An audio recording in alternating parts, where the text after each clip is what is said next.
हमर प्रेम कहानी, हमर प्रेम कहानी, हमर प्रेम कहानी। हाँ सुन सुन के दीवानी हमर प्रेम कहानी।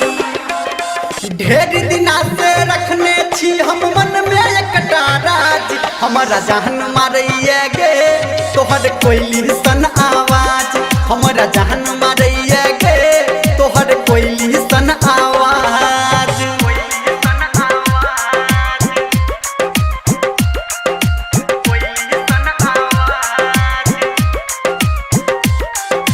DJ Guddu Madhubani, DJ Guddu Madhubani, DJ Guddu Madhubani.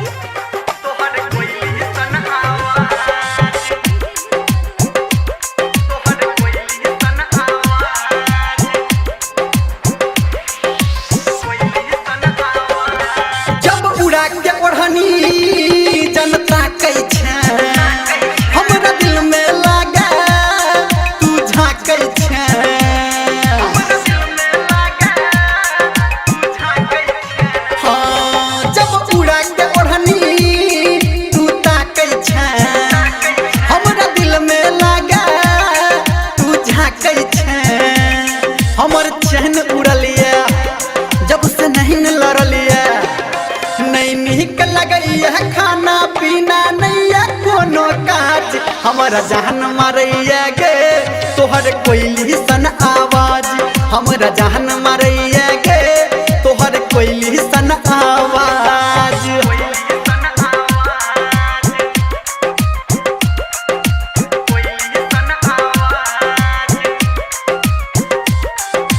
DJ Guddu Madhubani, DJ Guddu Madhubani. अभी आप सुन रहे हैं सावरिया म्यूजिक।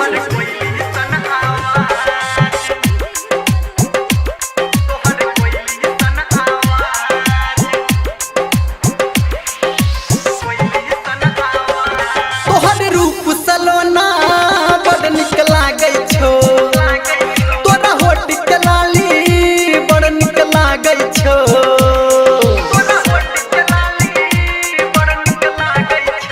हाँ तोहर रूप सलोना बड़ निक लागै छौ, तोरा होठ के लाली बड़ ठीक लागै छौ।